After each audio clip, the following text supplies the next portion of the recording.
Assalamu alaikum ve rahmetullahi ve berekatuhu. Dünyanın her qaysı joylaridagi aziz Sharqiy Turkistonlik qarindoshlarım. Oxirgi bir necha kun ichida butun dunyo davlatlari xotirjamsizlik va parokandachilik ichida turyotidi. 3-Dünya urushi boshlanish xatiri oldida turyotimiz desak, hargiz oshirib o'tgan bo'lmaymiz. Bu parokandachiliklarning va qalaymuqonchiliklarning bosh jinoyatchisi va sababkori zemini butun dunyo bo'yicha eng cho'ng bo'lgan Rossiya va noposi dunyo bo'yicha eng ko'p bo'lgan Xitoy tajovuzchilaridan iborat bu ikki jinoyatchi. Bularning qarshisida bo'lsa Amerika, Yevropa va NATO. Amerika, NATO va Yevropa ellari Xitoy tajovuzchilarining Tayvanni qurolli ishg'ol qilishiga qattiq qarshi turmoqda.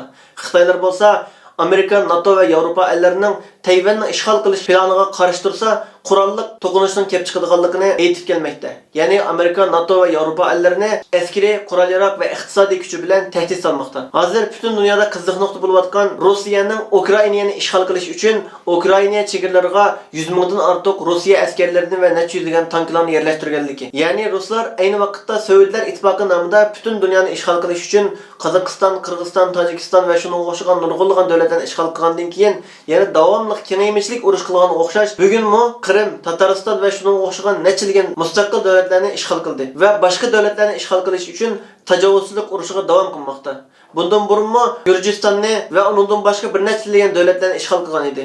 Hozir bo'lsa Ukraina va Poloniya xatar ichida turmoqda. Bundan burunmi Rossiyaning raisi Putin Chechenistonni ishg'ol qilish uchun butun farzandlarimni qurbonlik qilsammi chechenlarning naslini qurtaman deb qasam qilgan edi. Rossiyaning bu tajovuzchilik urushlariga qarshi Amerika va Yevropa ellari nurg'unlagan embargolarni yurgizgan bo'lsa-mu, Rossiya bu niyatidan hech yanmadi. Bugungi biz turayotgan kunlarda Rossiya Ukrainani butunlay ishg'ol qilish uchun butun tayyorliklarini tamomladi. Ukraina NATO askeri birligi bilan ittifoqligi bo'lgan, Yevropa birligi bilan o'rtoqligi bo'lgan, Amerika tarafidan qo'g'dilayotgan mustaqil bir davlat edi. Ukraina Yevropa bo'yicha zemini eng cho'ng bo'lgan davlat bo'lib, Ukrainaning Rossiya tarafidan ishg'ol qilinmasligi uchun Amerika, NATO va Yevropa ellari butun kuchi bilan Rossiyani qattiq ogohlantirmoqda. Ammo Rossiya bu ogohlantirishlarga qilch pisand qilmay o'z harakatini davomlashtiryotdi. NATO askeri birligi Rossiya askarlariga qarshi Ukrainani qo'g'dash uchun askar to'plamoqda.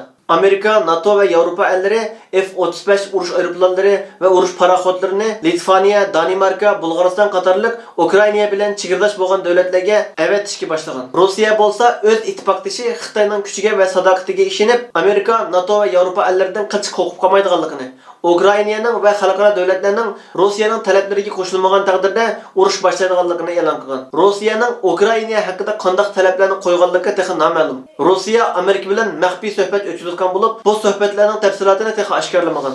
Xitoy tajovuzchilari saxta siyosatlari, hilmekirlari va yumshoq so'zlari bilan, pul mollari bilan, maxfiy yo'llar bilan boshqa davlatlarni ishg'ol qilib, o'z changaliga kirgizayotgan bo'lsa, Rossiya bo'lsa qurol kuchi va askari kuchi orqali boshqa davlatlarni ishg'ol qilmoqda va boshqa davlatlarda qalaymuqonchilik chiqarib, masalan Qozog'iston, Suriyaga o'xshash davlatlarda qalaymuqonchilik chiqarish orqali shu davlatning xalqini talon-taroj qilmoqda va monopol qilmoqda. Amerika va Yevropa ellari Xitoy va Rossiyaning tajovuzchilik urushlarini va planlarini darhol to'xtatish uchun ularga qattiq qarshi turmoqda va ogohlantirmoqda. Yuz berayotgan voqealarni tafsiliy kuzatgan va fikr yuritgan vaqtimizda ikki ittifoqdosh Xitoy va Rossiya bilan Amerika, NATO va Yevropa ellarining dunyoga hukmronlik qilish urushining qechib qutulg'il bo'lmaydigan bir haqiqat ekanligini, hamon 3-Dünya urushining yuz berdiganligini, buningdan qechib qutulg'il bo'lmaydiganligini ko'ra olamiz. Biz oldi bilan 20 necha yildan beri Rossiyani butunlay kontrol qilib kelayotgan, tajovuzchilik urushlarini ilib berayotgan Vladimir Putin bilan tanishib chiqaydi. Putin 1952-yili Sovetlar birligida,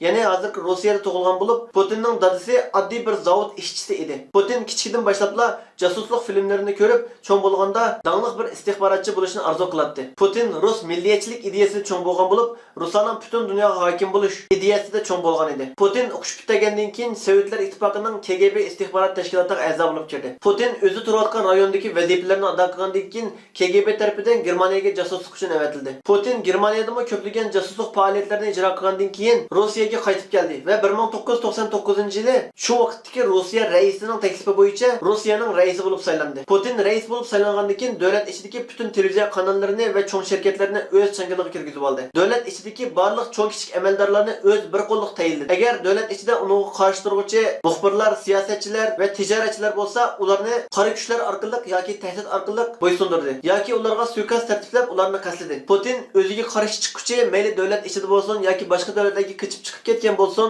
Ruslardan, Özbeklerden, Tacik Tatarlardan bo'lgan nurg'unlagan kishilarni Rossiya istihbaroti KGB jasuslarini avatish orqali ularga har xil yo'llar orqali suiqasd planlab, ularni qaslab yo'q qildi. Biz endi Rossiyaning qurolliroq va askariy kuchi bilan turishib chiqaylik. Rossiyaning 1 milliondan ortiq har vaqt urushga tayyor bo'lgan muntazam armiyasidan boshqa yana 2 millionga yaqin zapas askariy kuchi bor. Askar soni jihatda dunyo bo'yicha ikkinchi cho'ng davlat. Tuproqi jihatda dunyo bo'yicha eng cho'ng davlat bo'lsa-mu, ta hozirgacha qanoat qilib boqmadi. Rossiyaning qurolliroq kuchi bo'lsa 3 mingdan ortiq urush aeroplani, 15 mingdan ortiq tanka, 100 ga yaqin suvosti paraxoti bor va soni oshkorlanmagan necha minglagan raketa bombalari va havo mudofaa qurollari bor. Rossiya qurolliroq istihborot va boshqa jihatlarda Amerikaga yetmasa-mu, o'ziga ittifoqdosh bo'lgan Xitoyning o'rtaq dushmani bo'lgan Amerika, NATO va Yevropa ellariga qarshi Xitoy bilan hamkorlashib turib, dunyoga hukmronlik qilganligiga ishonib kelmoqda. Alloh subhanahu va taolo hilm-fikr qilguvchilarning eng xayrligi va eng yaxshisidir. Alloh subhanahu va taolo xalqarodagi barliq urushlarni, siyosiy planlarni vatanimiz Sharqiy Turkiston uchun, islom ummati uchun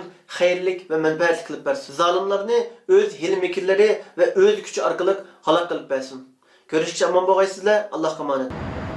Türkiye'de Çeçenlere yönelik geçtiğimiz yıllarda da saldırılar olmuştu.